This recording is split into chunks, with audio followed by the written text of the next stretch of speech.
Hello बच्चों, my name is Gaurav Sharma and welcome to Kelvin. बच्चों, इस वीडियो में हम लोग बात करेंगे टॉपिक ट्रांसपोर्टेशन की और जानेंगे कि इस टॉपिक से किस तरह के सवाल पिछले बीते कुछ सालों में बने हैं। मैं जानता हूं लाइफ प्रोसेस एक इंपॉर्टेंट चैप्टर है बच्चों और अच्छी खासी वेटेज देखे जाता है आपको, राइट। तो देखते हैं 3 मार्क्स और 5 मार्क्स वाले किस तरह के सवाल इस टॉपिक से बने हैं और हम किस तरह से अपने आंसर को रिप्रेजेंट कर सकते हैं। इस वीडियो की हेल्प से हम लोग ये बात जानेंगे, क्योंकि हम जानेंगे कि हमें कितना लिखना और कितना नहीं लिखना इन दोनों इस 3 मार्क्स और 5 मार्क्स वाले क्वेश्चन में बच्चों। तो चलिए स्टार्ट करते हैं अपने इस वीडियो को।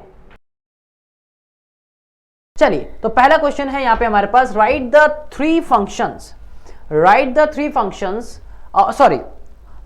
Three types of blood vessels, give one important feature of इस। अब आप जानते हैं कि ब्लड वेसल्स आपकी कितनी होती हैं, आर्टरीज हो गई, वेन्स हो गई और कैपिलरीज हो गई, और एक हमें फंक्शन बताना है सबका एक एक, एटलीस्ट एक एक तो पता होना चाहिए। तो सबसे पहले आती है यहाँ पे आर्टरीज की, जब हम बात करते हैं, और वेन्स होती हैं और आपकी होती है कैपिलरीज। साइज की अगर मैं बात करूं तो साइज में आर्टरीज, उसके बाद veins and then capillaries. Arteries सबसे थिक होती हैं और वेन्स थिन होती हैं एज कंपेयर टू आर्टरीज, और कैपिलरीज सबसे ज्यादा थिन होती हैं इन दोनों के कंपैरिजन में। देखिए, जब आप आर्टरीज की बात करते हैं तो they are blood vessels which carry blood from heart to the various part of the body, the walls of arteries are thick. key points निकाल लीजिएगा, कैसी होती हैं, thick होती हैं, elastic nature होता है and muscular that enables them to dilate but not rupture when the heart contracts and forces blood into them. तो ये rupture नहीं होती easily due to their elastic nature की वजह से, और दूसरा थोड़ा सा थिक नेचर की वजह से या थिक होने की वजह से ये इजीली रप्चर नहीं होती। जब भी हार्ट कॉन्ट्रैक्ट करता है, फोर्सफुली ब्लड इनके अंदर जाता है, इसलिए ये भी कहते हैं कि आर्टरीज में जो वॉल्स होती हैं प्रेजेंट नहीं होती। ऑलरेडी इसमें इतना ज़्यादा प्रेशर जो है हार्ट की तरफ से पंप होके जाता है, सो उसको ज़रूरत नहीं होती। तो ये क्या करती है, carry blood from heart to the various part of the body. अब यहाँ पल्मोनरी आर्टरी जो है वो एक्सेप्शनल केस है, इसका ध्यान रखिएगा, लेके जाती है एक्सेप्शनल केस, अभी पढ़ेंगे, आगे आएगा क्वेश्चन में भी शायद। सो पल्मोनरी आर्टरी पढ़ा होगा आपने कि किस तरह से उसका एक्सेप्शनल केस है, किसके अंदर आता है। तो ये कुछ कैरेक्टरिस्टिक फीचर हो गए आर्टरीज के। देन बात करते हैं हम वेन्स की। वेन्स की बात करूं तो इसके कंपैरिजन में लेस थिक होती हैं ये, and which brings blood from the body and back to the heart. तो ये क्या करती हैं, बॉडी से ब्लड लिया और बॉडी से लेके वापस हार्ट को दे दिया, आउटर बॉडी तक पहुंचाती है ना, आउटर बॉडी तक पहुंचाती है और बॉडी से ये लेती है और ये लेके वापस फिर हार्ट में देती हैं। So they are larger and hold more blood, बड़ी होती हैं साइज में, वेन्स का साइज ज्यादा बड़ा होता है, एंड होल्ड करती हैं more blood than the arteries, arteries से ज्यादा ब्लड को होल्ड करती हैं। The lumen of veins are provided with valves to prevent the backflow of the blood. यहाँ क्या प्रेजेंट होता है बेटा, ल्यूमन यहाँ पे एक पार्ट है कि इनिशियल पार्ट होता है, तो ये ल्यूमन, सपोज कि ये आर्टरी, ये वेन हो गई आपकी और ये उसका पार्ट हो गया इनिशियल ल्यूमन। तो ल्यूमन क्या करता है, यहाँ पे वॉल्व्स प्रेजेंट होती हैं और इन वॉल्व्स की वजह से which prevent the backflow of the blood, ठीक है, prevent the backflow of the blood. तो ये फंक्शन हो गया इसका। कैपिलरीज इन दोनों के कंपैरिजन में थिन होती हैं, thin walled and extremely narrow blood vessels. तो दोनों के बीच में एक तरीके से कनेक्शन का काम भी करती हैं। तो जहां तक ये नहीं पहुंच पाती आर्टरीज और वेन्स, वहां कनेक्शन का काम कैपिलरीज करती है बॉडी में। So that is a very thin-walled, narrow blood vessels which occur the terminals of the artery and vein. ये समझ आया ना।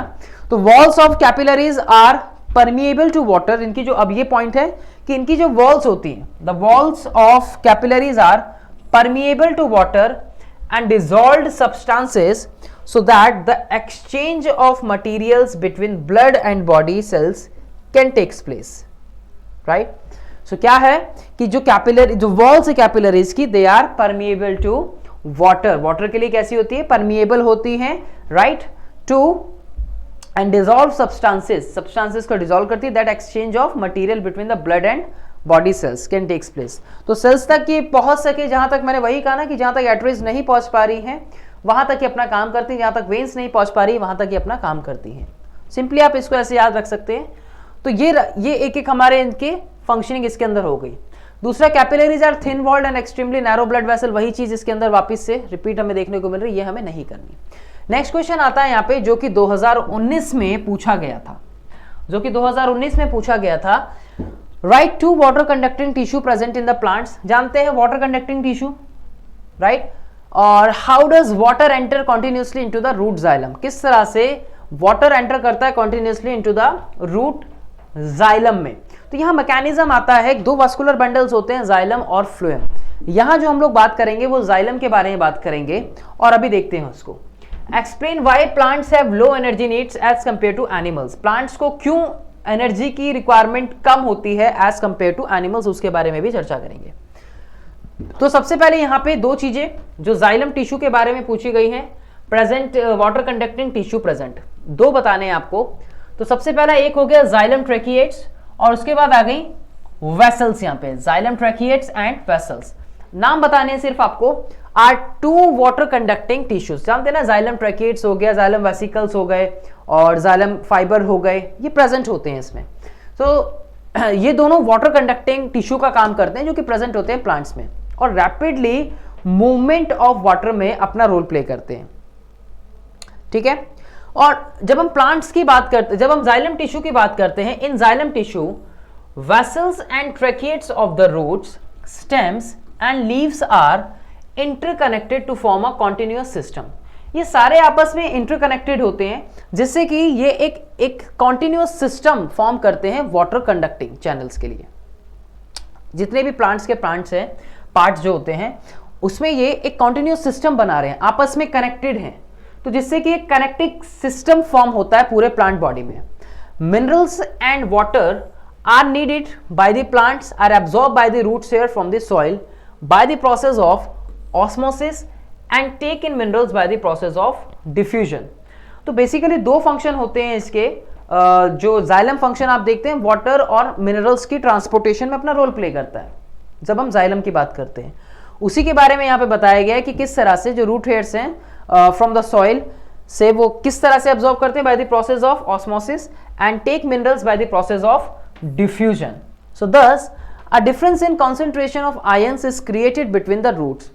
तो अलग अलग प्रोसेस की वजह से एक कंसेंट्रेशन आयंस की जो है वो क्रिएट होती है, यहाँ पे डिफरेंस कंसेंट्रेशन क्रिएट होता है, दोनों में अलग अलग कंसेंट्रेशन बनती है रूट्स में।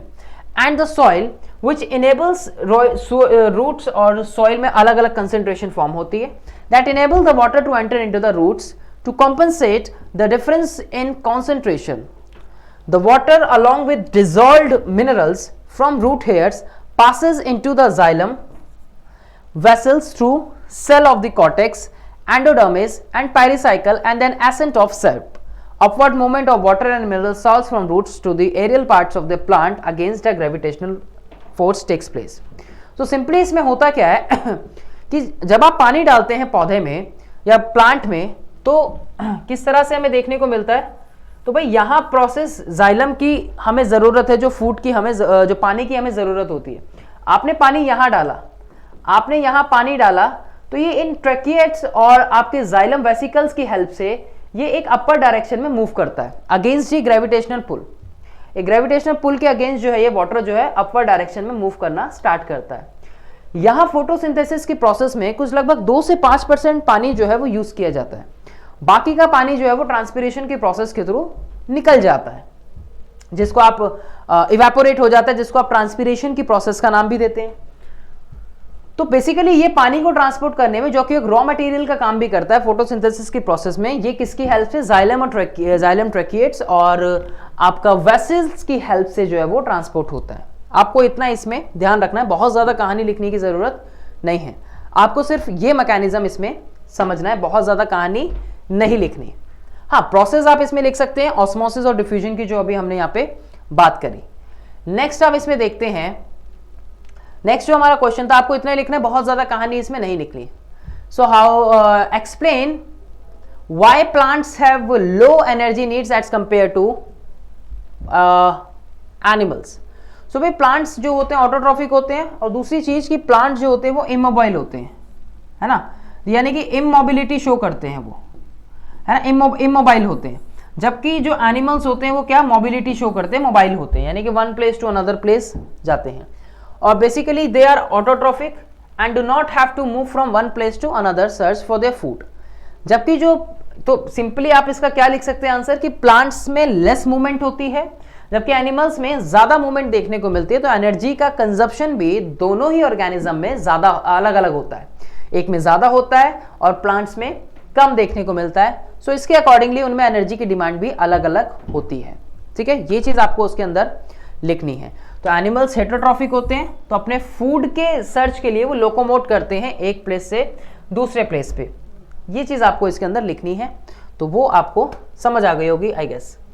Next question, explain how the translocation of materials in phloem tissue in plants is achieve by utilising energy. Translocation, keywords translocation, materials in phloem. सवाल जो है 2017 में पूछा गया है। सवाल कब आया है? 2017 में। So explain how the translocation of material in phloem tissue in plants achieve by utilising energy. Plants में जिस तरह से आप जाइलम ट्रैकिएट्स पढ़ रहे हैं और आप जाइलम वेसल्स पढ़ रहे हैं, जाइलम फाइबर्स पढ़ते हैं, उसी तरह से फ्लोएम में भी आपको सीव ट्यूब्स और कुछ सेल्स देखने को मिलते हैं जिसको हम मेसोफिल सेल्स के नाम से जानते हैं। तो सीव ट्यूब और मेसोफिल सेल्स का यहाँ कुछ कमाल है जो कि ट्रांसलोकेशन में अपना रोल प्ले करते हैं। सिंपली अगर मैं आपको बताऊं यहाँ पे, तो हो क्या रहा है, हो ये रहा है कि जो फूड मैन्युफैक्चर हो रहा है वो यहाँ लीव्स में बना, यहाँ फूड बना। अब प्लांट का ये शूट सिस्टम हो गया पूरा का पूरा अबव वाला, और ये प्लांट्स का आपका नीचे हो गया यहाँ पर मान लीजिए रूट सिस्टम। दो सिस्टम हो गए, एक आपका रूट सिस्टम हो गया और दूसरा आपका शूट सिस्टम हो गया। फूड जो बना है यहाँ पे वो लीव्स में बना है, ये फूड बना है यहाँ पे। और प्लांट्स के हर एक पार्ट में फूड्स की जरूरत भी है, राइट। कुछ ऐसी सब्सटेंसेस होते हैं जो यहाँ रूट्स में भी प्रेजेंट होते हैं और उनकी यहाँ नीड होती है। कुछ अदर सब्सटेंसेस फूड के अलावा, कई हार्मोन्स ऐसे होते हैं, कई अलग न्यूट्रिएंट्स ऐसे होते हैं जो यहाँ इस प्रोसेस में जिनकी रिक्वायरमेंट होती है। तो एक तो क्या होगा कि वो रिक्वायरमेंट अपनी पूरी करने के लिए यहाँ से यहाँ जाएंगे ऊपर, और फूड जो है वो ऊपर से नीचे आएगा, यानी कि प्लांट के सारे पार्ट में मूव करता हुआ दिखेगा। यहाँ भी जाएगा, रूट्स में भी आएगा, इधर अलग पार्ट्स में जो बन रहा है वो इधर ट्रांसफर भी होगा, सब जगह। तो यहाँ हमें दो डायरेक्शनल देखने को मिल रही है, यानी बाई डायरेक्शनल मूवमेंट हमें देखने को मिलती है। और ये बाई डायरेक्शनल मूवमेंट जो है वो इस फ्लोएम टिश्यू की हेल्प से ही होती है। किसकी हेल्प से? इस फ्लोएम टिश्यू की हेल्प से होती है। जबकि जब हम जाइलम की बात करते हैं तो वहां हमें यूनिडायरेक्शनल मूवमेंट देखने को मिलती है। तो चलिए देखते हैं, ये हुई एक simple mechanism xylem phloem tissue की। बाकी देखते हैं कि किताबी भाषा क्या कहती है। तो phloem cells transport the soluble food material to all parts of the plant. सभी पार्ट्स में ट्रांसफर करते हैं, बिल्कुल। The transport of food from leaves to different parts of the plant are terms as translocation. तो food का transport होना plant के सारे पार्ट में, दैट इज कॉल्ड ट्रांसलोकेशन, जो कि अभी हमने प्रीवियस भी समझी थी क्वेश्चन में। Components of phloem are sieve tube. देखिए कंपोनेंट कौन कौन से, अभी जो मैं बात कर रहा था सीव ट्यूब्स की। कंपेनियन सेल्स, एक आपके आगे companion cells, phloem parenchyma, phloem parenchyma and phloem fibre जो हमें देखने को मिलते हैं। The food is manufactured in the mesophyll cells. Food कहां बना? आपका मेसोफिल सेल्स में बना। तो यहां कुछ कंपेनियन सेल्स और सीव ट्यूब्स जो है इन मेसोफिल सेल्स के साथ मिलकर अपना रोल प्ले करेंगे। और ये मेसोफिल सेल्स की लोकेशन कहां होती है? लीव्स में। So the manufacture food enter into the sieve tubes of the phloem. जो फूड बना लीव्स में ऊपर यानी मेसोफिल सेल्स में, वो कहां एंटर करेगा? सीव ट्यूब्स में, फ्लोएम की। And is transported as a dilute aqueous solution either in the upward or the downward direction. Food is transported to all non-green parts of the plant for their growth and metabolic activities. देखिए उसको भी तो एक growth चाहिए, तो food को मैंने क्या कहा अभी कि वो सारे पार्ट्स में जो है प्लांट्स के जितने भी जो नॉन ग्रीन पार्ट्स, अब चाहे वो शूट सिस्टम के जो पार्ट है वहां सब जगह जो है वो ट्रांसपोर्ट होगा या ट्रांसलोकेट करेगा, जिसकी वजह से वहां ग्रोथ और मेटाबॉलिक एक्टिविटीज अपना रोल प्ले कर पाएंगी। जितनी भी जो मेटाबॉलिक एक्टिविटीज हैं वो कंटिन्यू रह पाएंगी और प्लांट में ग्रोथ हो पाएगी। Besides food molecules, phloem also transport amino acids, hormones जिसके बारे में अभी हम बात कर रहे थे, which are synthesis in the shoot tips. तो एक आपको ये यहाँ पे क्वेश्चन मिल गया कि where is hormones in synthesis in the plant body. तो हार्मोन्स कहाँ सिंथेसिस होते हैं प्लांट बॉडी में? शूट टिप्स में। And root tips and other metabolites. तो ये अदर सब्सटेंसेस भी आप पढ़ते हैं कि जो फ्लोएम टिश्यू होता है या फिर जो ट्रांसलोकेशन की प्रोसेस होती है वो फूड और अदर सब्सटेंसेस को ट्रांसपोर्ट करते हैं। तो क्या है वो अदर सब्सटेंसेस? यहाँ पे वो अमाइनो एसिड्स हो सकते हैं, वो हार्मोन्स हो सकते हैं जो इस फ्लोएम टिश्यू की हेल्प से ट्रांसपोर्ट होते हैं। आई होप कि आपको क्लियर हुआ हो। तो ये सारी चीजें प्लांट्स में ट्रांसफर करनी होती है। So in this process glucose is transfer to the phloem tissue using energy from ATP. Glucose transfer होता है, राइट, ग्लूकोज ट्रांसफर, और वो एनर्जी को खर्च करता है, यानी एनर्जी यूज करता है। This increase in the osmotic pressure of the tissue causing water to move into it. अब इसमें ऑस्मोटिक प्रेशर चेंज होने की वजह से, ऑस्मोटिक बैलेंस चेंज होने की वजह से क्या होता है, यहाँ पे वाटर इसके अंदर एंटर कर सकता है, इसको आप एंडोसाइटोसिस बोलते हैं। आपने पढ़ा होगा एक्सोसाइटोसिस बाहर आना, एंडोसाइटोसिस अंदर जाना। तो जो soluble material है is then transfer from phloem tissue to other tissue which have less pressure than the phloem. So thus according to the plant's requirement the material is translocated from higher osmotic pressure to the area of lower osmotic pressure. So अगर आप ये last की line नहीं भी लिखना चाहे तो आप सिंपल ऊपर वो प्रोसेसिंग बता सकते हैं जिसमें आप शॉर्टली अपना आंसर को मेंशन कर सकते हैं, ठीक है। तो ये चीजें आप इसमें बता, तो ये एक सवाल बना था, राइट। आई होप कि आपको समझ आया हो। नेक्स्ट क्वेश्चन तो 2014 में ये पूछा गया है और ये सवाल है किसके ऊपर कि what do the following transport. देखिए यहाँ पे xylem, phloem, pulmonary vein, vena cava, ये पल्मोनरी आर्टरी होगा, ये पल्मोनरी आर्टरी होगा, ठीक है, आउटा, इन सभी के फंक्शंस पूछे हैं और ये सभी चीजें आपको ये कुछ प्लांट्स में और कुछ आपको आपके सर्कुलेटरी सिस्टम से रिलेटेड होती है। देखिए जाइलम की अभी हमने बात की ना कि जाइलम किस तरह से टिश्यू है जो वाटर और मिनरल्स को ट्रांसपोर्ट करता है, वही आपको इसके अंदर बताना है against the gravitational force.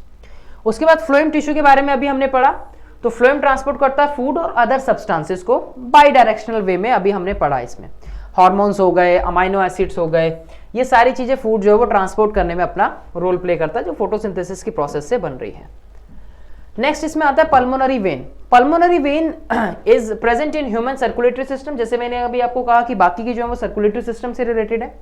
So pulmonary vein present in human circulatory system and brings oxygenated blood from lungs to the left atrium of the heart. क्या बोला मैंने कि brings oxygenated blood from lungs, तो लंग्स से oxygenated blood लिया and to the left atrium of the heart में transfer कर दिया, किसकी हेल्प से, पल्मोनरी वेन की।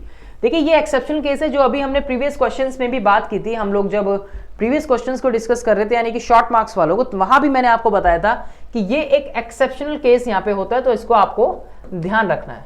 आप यूजुअली देखते हैं कि वेन्स जो होती हैं वो डीऑक्सीजनेटेड ब्लड को कैरी करती हैं, लेकिन यहाँ पर ये ऑक्सीजनेटेड ब्लड की बात हो रही है, तो that is an exceptional case, ठीक है जी। उसके बाद vena cava which transport the deoxygenated blood which is collected by the veins of the body accept pulmonary vein, क्योंकि पल्मोनरी वेन यहां दूसरा काम करती है, ये हमने अभी ऊपर देखा, तो ये चीज भी आपको यहाँ पे समझ आ गई होगी आई गेस। फिर आती है बात पल्मोनरी आर्टरी के बारे में, this is also an exceptional case. Pulmonary artery transport deoxygenated blood.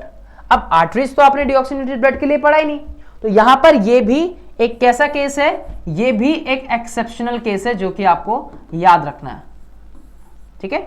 So pulmonary artery transport deoxygenated blood from right atrium of heart to the lungs of for oxygenation के लिए लेके जाती है, वापस हार्ट से लेके जाना लंग्स में, ये काम करता है पल्मोनरी आर्टरी का करती है। आउटा हार्ट से लेके ऑक्सीजनेटेड ब्लड ऑक्सीजन को देती है, सॉरी आउटा हार्ट से लेके बॉडी ऑर्गन्स को ऑक्सीजन देती है, यानी कि ऑक्सीजनेटेड ब्लड देती है। तो aorta is the largest artery in our body, number एक बात। दूसरा ट्रांसपोर्ट करती है oxygenated blood from left atrium to a systematic artery या systematic arteries which further take the blood to various body parts and organs। तो simply आप कैसे याद रख सकते हैं कि इस हार्ट के इस लेफ्ट आर्टरियम से आया कहाँ पे, आपके आउटा की हेल्प से बॉडी ऑर्गन्स में चला गया, एंड देन बॉडी ऑर्गन्स ने सारी ऑक्सीजन कंज्यूम कर ली और CO2 वापस दे दिया, और देन फिर आगे जो वेन्स के एक्शन से अपना रोल प्ले जो है वो आर्टरीज की हेल्प से दूसरा रोल जो है वो प्ले होता है, पल्मोनरी आर्टरी जैसे कि यहाँ पे अभी हमने पढ़ा। तो इस तरह से सवाल इसमें पूछा जाता है। आई होप कि आपको ये सवाल समझ आया हो इसका जवाब। नेक्स्ट जो क्वेश्चन है यहाँ पे, नेक्स्ट क्वेश्चन है 2014 में पूछा गया है, 2014 में ये सवाल है कि explain any 3 reasons that significance of transpiration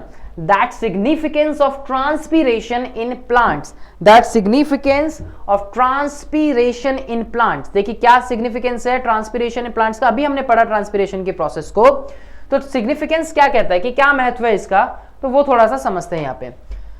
the absorb water is transported from roots to leaves, roots to leaves जाता है। अभी अभी हमने मैकेनिज्म पढ़ी प्रीवियस क्वेश्चन में।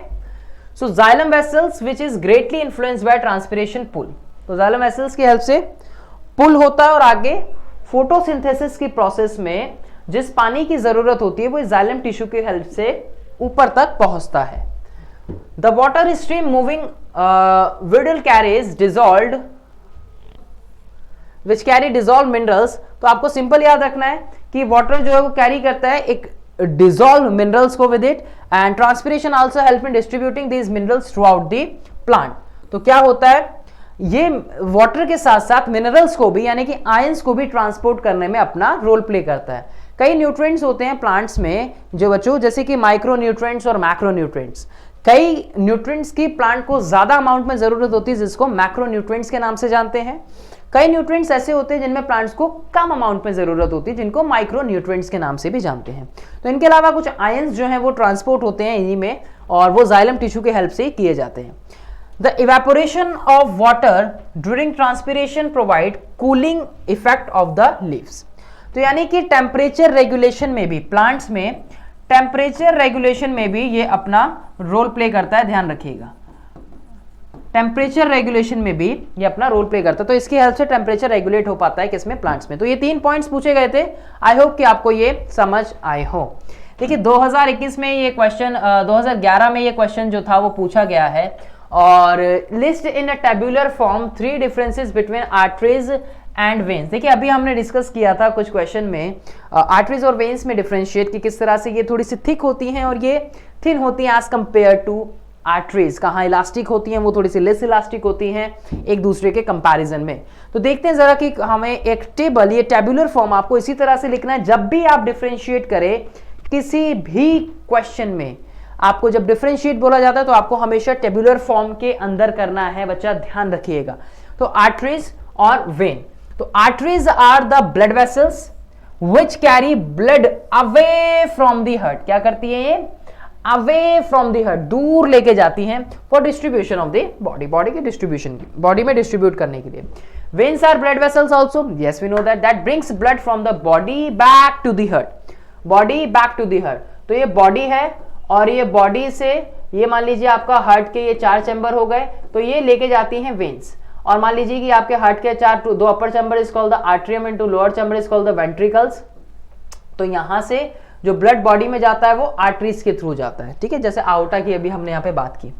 Arteries walls are thick and walls are absent. तो यहाँ पे थिक होती हैं, जो वॉल्स होती हैं इसके कंपैरिजन में थिक होती हैं, और वॉल्स जो होती हैं यहाँ पे वो एब्सेंट होती हैं। जबकि वॉल्स यहाँ पे कैसी होती है, थिन होती हैं इसके कंपैरिजन में, और वॉल्स जो है वो प्रेजेंट होती हैं, क्योंकि हमें that prevents the back flow. क्या करना है यहाँ पे, which prevent the back flow of the blood, blood के बैक फ्लो को रोकती हैं। Blood passing through the narrow lumen of arteries mostly oxygenated and has a considerable pressure. Arteries में आप ये भी लिख सकते हैं कि वेन्स के कंपैरिजन में प्रेशर ज्यादा होता है। क्यों ज्यादा होता है, क्योंकि इनका जो ल्यूमन होता है वो नैरो होता है। तो नैरो ल्यूमन होने की वजह से, और दूसरा हार्ट की तरफ से जो ब्लड है वो पंप होके आता है, तो यहां जो प्रेशर होता है, आप देखते हैं ना ब्लड प्रेशर 120/80 है ना, सो नॉर्मल जो देखा जाता है। तो इस वजह से यहां जो प्रेशर है वो आर्टरीज में ज्यादा होता है वेन्स के कंपैरिजन में। So the blood passing through the wide lumen, lumen wide होने की वजह से ब्लड इजीली पास हो जाता है। ल्यूमन बताया ना मैंने आपको कि ल्यूमन को किस तरह से देखते हैं, ये कोई आपकी ब्लड वेसल है, ये जो पार्ट है, तो यहां कितना ज्यादा है। अब यहां नैरो ल्यूमन नहीं है, यहां नैरो ल्यूमन है, तो यहां ब्लड का प्रेशर आराम से फ्लो करेगा, ब्लड इजीली फ्लो करेगा। लेकिन यहां ल्यूमन जो है वो नैरो है, तो नैरो होने की वजह से ब्लड जो है वो तेजी से बहुत ज्यादा मूव करेगा। ठीक है, ये चीज समझ आई ना। तो ये आपको देखना है। तो यहां दूसरा कुछ एक्सेप्शनल केस, जैसे कि accept in pulmonary vein and has low pressure, तो ये चीज आपको समझनी है इसमें। ठीक है, जो एक्सेप्शनल केस अभी हमने पीछे भी बात की थी। आई होप कि आपको ये क्वेश्चन भी समझ आया हो, और अगर आपको कोई डाउट हो तो आप पूछ सकते हैं। 5 मार्कर हैं। तो पहला सवाल जो है यहां पे आप देख सकते हैं डियर लर्नर्स कि 5 मार्क्स का 2020 में किस तरह से पूछा गया था। So give reason ventricles have thicker muscular wall. Ventricles के पास थिकर मस्कुलर वॉल होती है। गिव रीजन देना है सबका। Transport system in plants is slow. चलिए पहले 2 को डिस्कस करते हैं कि वेंट्रिकल्स के पास क्यों थिकर मस्कुलर वॉल्स होती हैं? भाई आप लोग जानते हैं ना कि जो वेंट्रिकल्स हैं have to pump blood into the various organ. Ventricles की वजह से क्या है कि वेरियस ऑर्गन्स में, यानी कि जो अगर मैं लेफ्ट वेंट्रिकल की बात करूं तो वेरियस ऑर्गन में उसको आउटा की हेल्प से पंप करना है ब्लड को या पहुंचाना है। तो ventricles have to pump blood into various organ with high pressure, so that's why they have thicker walls than the atria. तो आप देखते हैं ना कि अगर ये 4 चैम्बर्स हो गए सपोज हमारे ब्लड के, तो ये अगर मेरा नीचे वाला वेंट्रिकल है तो आउटा की हेल्प से बॉडी ऑर्गन्स में ये पंप करेगा। तो इसलिए यहां वेसल्स, इसकी जो मस्कुलर वॉल्स होनी चाहिए वो कैसी होनी चाहिए? थिकर होनी चाहिए, है ना। So have to pump more blood, right. तो इसलिए यहां पे इस तरह की मसल जो है वो देखने को हमें मिलती है, थिकर मस्कुलर वॉल्स हमें देखने को मिलती है। अगला सवाल यहाँ पे ये है कि रीजन देना है हमें, transport system in plant slow, क्यों स्लो होता है? हमने अपने शॉर्ट क्वेश्चंस में भी बात की थी इस बारे में, है ना, की थी ना, लेकिन यहां हम दोबारा से बात करेंगे। तो transport system in plant is less elaborate than animals, so as plants and less active. Less active मतलब इमोबाइल होते हैं, कम एनर्जी खर्च होती है। So their cells do not need supply with materials quickly, slow processing होती है। Physiology है, फंक्शनिंग चल रही है, मेटाबॉलिज्म चल रहा है, लेकिन एनिमल्स के कंपैरिजन में या फिर ह्यूमंस के कंपैरिजन में प्रोसेसिंग कैसी चल रही है? स्लो चल रही है, राइट। चलिए नेक्स्ट क्वेश्चन पे आते हैं। Circulation of blood in aquatic vertebrates differs from that in terrestrial vertebrates. ये भी हमने डिस्कस किया था ना कि भाई वहां पर जो ऑक्सीजन उनके ब्लड में जाती है वो डिसॉल्व्ड फॉर्म से होके जाती है, जब हम एक्वेटिक एनिमल्स की बारे में बात करते हैं। टेरेस्ट्रियल ऑर्गेनिजम्स में इस तरह से डिसॉल्व फॉर्म में होके नहीं जाती, हमारे ऑक्सीजन आसपास प्रेजेंट है, हमारे एटमॉस्फेयर में 21% प्रेजेंट है। लेकिन एक्वेटिक ऑर्गेनिजम्स को जो ऑक्सीजन निकालनी होती है वो पानी से चाहिए, राइट। तो वो डिसॉल्व फॉर्म में होती है, लेस देन 1% ऑक्सीजन प्रेजेंट होती है पानी के अंदर, जबकि यहां पर टेरेस्ट्रियल ऑर्गेनिजम्स जो है, यहां पर हमारे पास 21% ऑक्सीजन जो है वो प्रेजेंट होती है। तो the aquatic vertebrates like fish have gills to oxygen blood, to oxygenate blood, so the flow is single circulation, obviously yes single circulation होता है because the blood passes through the heart only once in one complete cycle। तो एक बार पास होता है, जबकि हमारी body में आप देखते हैं हमारी बॉडी में डबल सर्कुलेशन हमें देखने को मिलता है, यहाँ एक सिंगल सर्कुलेशन हमें देखने को मिलता है। So terrestrial vertebrates like birds and humans have double circulation. Why we have double circulation? Because we are highly complex organism and we need a lot of amount of energy to perform a various kind of activities in our day to day life। तो यहाँ twice एक one complete cycle में जो heart जो है वो twice यानी 2 बार जो है उसको flow करता है। So they have lungs to for oxygenated form of blood। तो 2 बार यहाँ सिंपली आपको ध्यान रखना है कि वहां सिंगल सर्कुलेशन हो रहा है और यहाँ डबल सर्कुलेशन जो है हमें देखने को मिलता है। और वो वाली बात भी आप थोड़ी सी यहाँ इलैबोरेट कर सकते हैं कि किस तरह से डिसॉल्व फॉर्म में ऑक्सीजन और यहाँ पे अनडिसॉल्व फॉर्म में, ठीक है, कर सकते हैं। नहीं भी करेंगे तो चलेगा, ये भी लिख सकते हैं।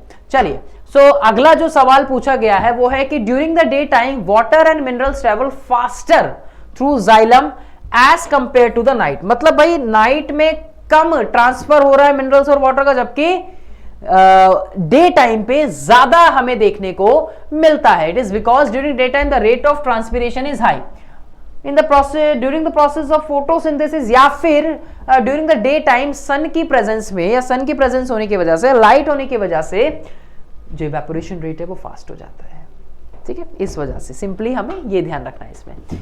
ऑलराइट, नेक्स्ट जो यहाँ पे सवाल है, veins have walls, veins have walls whereas arteries do not। Veins के पास वॉल्स होती है, पता है, अभी हमने डिस्कस किया था, हमने अपने प्रीवियस क्वेश्चन में भी जो प्रीवियस जो हमारे क्वेश्चंस हैं शॉर्ट मार्क्स वाले उनमें भी हमने डिस्कस किया था। सो जो ल्यूमन्स होता है वेन्स का वो कैसा होता है, हमने जो ल्यूमन के बारे में बात की थी, the lumen of veins have well walls, right. So which allow the blood dam to in a flow only in one direction. Walls present होने की वजह से उसको सिर्फ वन डायरेक्शन में फ्लो करने का काम करता है, जिससे कि बैक फ्लो ना हो, जिससे कि ब्लैक फ्लो ना हो, सिर्फ एक ही डायरेक्शन में काम करता है ये वॉल्व जो प्रेजेंट होती है इसमें, इस वजह से। तो वॉल्व्स क्या करती है, which prevent the back flow of the blood. देखिए कई सवाल आपको बार बार मिल रहे होंगे, लेकिन वो आपको सीखने का बता रहे कि पूछे किस तरह से जा सकते हैं, है ना, किस तरह से पूछे जा सकते हैं। तरीका कई बार कंसेप्ट जो है वो वही रहता है, लेकिन क्वेश्चन पूछने का तरीका जो है वो अलग हो जाता है। चलिए नेक्स्ट क्वेश्चन के बारे में बात करते हैं। ये सवाल जो है क्वेश्चन नंबर 2, ये 2020 में पूछा गया है डियर लर्नर्स। इसमें क्या पूछते हैं, the blood circulation in fishes is different from the blood circulation in human. देखिए ह्यूमन में और फिशेज में ब्लड सर्कुलेशन जो है वो अलग अलग तरह से होता है। जस्टिफाई करना है आपको आपके आंसर को, ठीक है जी। तो किस तरह से जस्टिफाई करेंगे कि फिशेज ओनली 2 चैम्बर्स हार्ट, जबकि ह्यूमंस में कैसा होता है 4 चैम्बर्ड हार्ट होता है। वहां 1 डायरेक्शनल होता है, यानी वहां एक साइकिल में एक बार ही डायरेक्शन होता है। यहां डबल सर्कुलेशन देखने को मिलता है हार्ट में, वही रिलेट कर रहा है, देखिए रिलेट कर रहा है, ठीक है।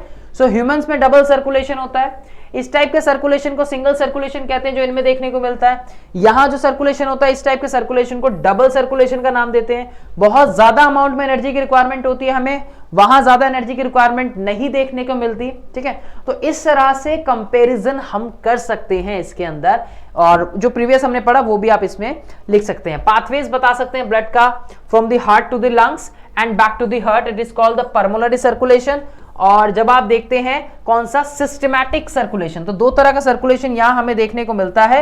एक आप बोलते हैं सिस्टमैटिक सर्कुलेशन, और दूसरा हम इसको बोलते हैं पल्मोनरी सर्कुलेशन। कौन सा बोलते हैं, pulmonary circulation. So the pathways of blood from the heart to the lungs, तो जब हार्ट से लंग्स में जा रहा है और वापस हार्ट में आ रहा है, that is called pulmonary circulation. Pulmonary कैसे याद रखेंगे मैं बताता हूं। पल्मोनरी जो वर्ड है वो किससे रिलेटेड है, लंग्स से रिलेटेड। जो पल्मोनरी वर्ड है वो लंग्स से रिलेटेड है। जैसे कार्डियक वर्ड होता है, कार्डियक वर्ड हार्ट से रिलेटेड होता है, राइट। जैसे गैस्ट्रो वर्ड होता है वो डाइजेस्टिव सिस्टम से रिलेटेड होता है। जैसे नेफ्रो वर्ड होता है वो किडनीज या नेफ्रॉन से रिलेटेड होता है। उसी तरह से पल्मोनरी वर्ड जो है वो लंग्स से रिलेटेड है। तो जब हार्ट टू लंग्स और लंग्स टू हार्ट वापस जा रहा है तो इस तरह के सर्कुलेशन को पल्मोनरी सर्कुलेशन का नाम देते हैं। जबकि जो पाथवे ब्लड का होता है from heart to the rest of the body, जब हार्ट से बॉडी में जा रहा है and then back to the heart, तो इस तरह के सर्कुलेशन को हम एक सिस्टमैटिक सर्कुलेशन का नाम देते हैं। आई होप कि आपको ये डिफरेंस जो है इसमें समझ आया हो। तो इस तरह से आप इसको कंपेयर करके दोनों को लिख सकते हैं। नेक्स्ट यहां पर जो सवाल पूछा गया है वो है describe the blood circulation in human beings. भाई वही सेम जवाब। तो ब्लड सर्कुलेशन आप किस तरह से बता सकते हैं, तो यहां आपके हार्ट में 4 चैम्बर्स होते हैं, जैसा कि मैं आपको बता रहा हूं बार बार, राइट। 2 अपर चैम्बर्स को जो आप नाम देते हैं, 2 अपर चैम्बर्स कौन से होते हैं, आपके आर्ट्रियम। तो ये मान लीजिए आपका हो गया राइट आर्ट्रियम, ये हो गया आपका लेफ्ट आर्ट्रियम। लोअर चैम्बर्स को आप वेंट्रिकल बोलते हो, ये आपका राइट हो गया, ये आपका लेफ्ट हो गया। यहां मान लीजिए कि ये आपके हो गए लंग्स, ठीक है। और सपोज यहां मान लीजिए ये आपके हो गए बॉडी और गन्स। तो क्या होगा, लंग से कैसा आता है, ऑक्सीजनेटेड ब्लड आपको देखने को मिलता है। लंग से कैसा होता है, ऑक्सीजनेटेड ब्लड आता है। और ये किसके थ्रू जाता है, ये जाता है यहाँ पे पल्मोनरी वेन के थ्रू। एक्सेप्शनल केस हमने पढ़ा है प्रीवियस कि ये पल्मोनरी वेन के थ्रू जाता है। ये ब्लड कैसा होता है, ये ऑक्सीजन रिच ब्लड होता है। कैसा ब्लड होता है, ये ऑक्सीजन रिच ब्लड होता है। अब यहां से क्या जाएगा, यहां प्रेजेंट होंगी कुछ वॉल्व्स, खुली होती हैं ये, और यहां से जाएगा लेफ्ट वेंट्रिकल्स में, तो ये वॉल्व्स ओपन हो जाएंगी। यहां से ये आउटा की हेल्प से, यहां से ये आउटा की हेल्प से, which is the largest artery in our body, aorta की हेल्प से कहां जाएगा, बॉडी ऑर्गन्स में। अब बॉडी ऑर्गन्स क्या करेंगे, आया है तो ब्लड ऑक्सीजनेशन है तो ऑक्सीजन को कंज्यूम कर लेंगे। क्या कर लेंगे, यहाँ पे ऑक्सीजन को कंज्यूम कर लेंगे। अब आया है तो कुछ लेके जा, क्या लेके जाएगा, CO2 वापस लेके जा। कहां जाएगी यहां से CO2, ऊपर राइट आर्ट्रियम में जाएगी। कहां जाएगी, ऊपर राइट आर्ट्रियम के अंदर जाएगी। और ये यहां से एक मेन वेन के थ्रू, किसके थ्रू, एक मेन वेन के थ्रू, जिसको हम नाम देते हैं क्या, वेना कावा का नाम देते हैं। किसका नाम देते हैं, वेना कावा का नाम देते हैं। उसकी हेल्प से राइट आर्ट्रियम में चली जाएगी। देन उसके बाद यहाँ पे कहा है, नीचे राइट वेंट्रिकल्स में, और राइट वेंट्रिकल्स में ये ऊपर लंग्स में वापस जाएगी। किसकी हेल्प से, पल्मोनरी आर्टरी की हेल्प से। अनदर एक्सेप्शनल केस, क्योंकि यहाँ पे जो पूरा ब्लड है वो CO2 रिच है, यानी कि ये ब्लड कैसा है, डीऑक्सीजनेटेड ब्लड है। और इस पार्ट में आपके कैसा है, ऑक्सीजनेटेड ब्लड हमें देखने को मिलता है। तो ये एक चीज आपको डिफरेंस जो है इसमें ध्यान रखनी है। दोनों ही जो सर्कुलेशन आपसे इस तरह से ये पूछे जाते हैं, तो राइट, आई होप कि आपको ये चीज समझ आई हो। तो डिस्क्राइब ब्लड सर्कुलेशन, अब आप इसको लिख सकते हैं कि यहां 2 बार ब्लड जो है वो फ्लो हुआ है इसलिए इसको हम डबल सर्कुलेशन का नाम भी देते हैं। क्या नाम देते हैं? इसलिए इसको डबल सर्कुलेशन का नाम भी हम इसको देते हैं, राइट। अब आप इसको किताबी भाषा में अपने शब्दों में आप इसको लिख सकते हैं, राइट। तो deoxidated blood from the body to the tissue is poured into the right atrium. ये पूरी कहानी वही है जो मैंने आपको इस चार्ट के थ्रू समझाई है। इस चार्ट के थ्रू समझाई है कि कैसे लंग्स से ऊपर राइट आर्ट्रियम में, देन वेंट्रिकल में, आउटा के थ्रू बॉडी ऑर्गन कंज्यूम किया, यहां से ऊपर राइट आर्ट्रियम में, लेफ्ट आर्ट्रियम से, यहां से लेफ्ट आर्ट्रियम से फिर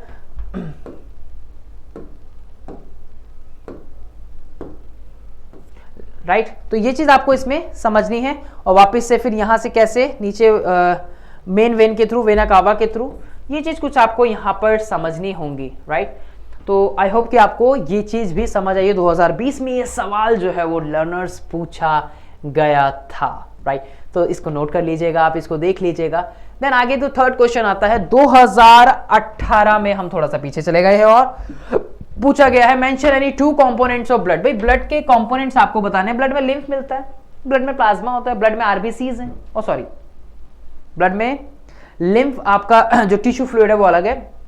आपको यहां पर दो चीजें, जैसे ब्लड प्लाज्मा और आपका जो है ब्लड कॉर्पस्कल, यानी जो सेल्स होती हैं आपकी ब्लड में, वो आपको देखने को मिलती है, एक बात। दूसरा यहां पे trace the movement of oxygenated blood in the body. Trace करना है मूवमेंट्स को oxygenated blood in the body. अब कैसे करेंगे? ट्रेस का मतलब यहां पे क्या पूछ रहा है वो, यहां जो ट्रेस की बात की गई है, ट्रेस बताना है कि किस तरह से, कि कहां से कहां तक गया। अब देखिए जैसे लंग से आया, अभी हमने पीछे पढ़ा ना, ये ट्रेस करना है आपको, ये जो अभी हमने पढ़ा ये ट्रेस करना है आपको। लंग से आया यहां पे, यहां से गया नीचे, यहां से गया बॉडी ऑर्गन से। अब ये जो पार्ट है ना, ये पूरा पार्ट आपका कैसा हो गया? ऑक्सीजनेटेड वाला।